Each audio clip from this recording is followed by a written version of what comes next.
প্রধান ম্যাডাম, স্কুলের হেডমিস্ট্রেসের সঙ্গে এবং রাঁধুনি ছাত্রছাত্রী এবং অভিভাবকদের সঙ্গে যে তথ্যগুলো পাই সেই তথ্যের ভিত্তিতে সমস্ত কিছুই স্কুলের ভিতরে ঠিক থাকে। তো ঠিক থাকলেও ওখানে একটা জিনিস যেটা সঠিকভাবে বিচার করা, মানে যেটা দেখে বিচার করা হলো, সেখানে বাচ্চাদের স্কুলে বসে খাবারের ব্যবস্থা করা বা জায়গাটা খুবই কম, তারা বারান্দায় বসে খায়, ওখানে খাবার মতো জায়গা ওদের সঠিকভাবে নেই।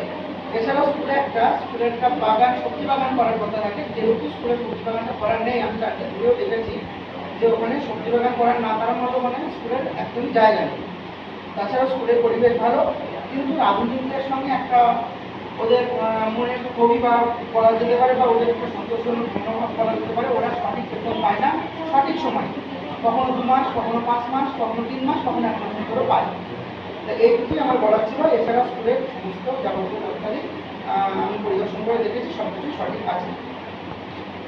আচ্ছা, এবার এনএসএপি হবে এবং সভাপতি হিসাবে এখানে সকলের মতামত নিয়ে টুকুর বৈঠকে সভাপতি হিসাবে নির্বাচন করা হবে।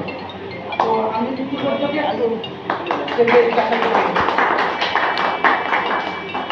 কি বলবো।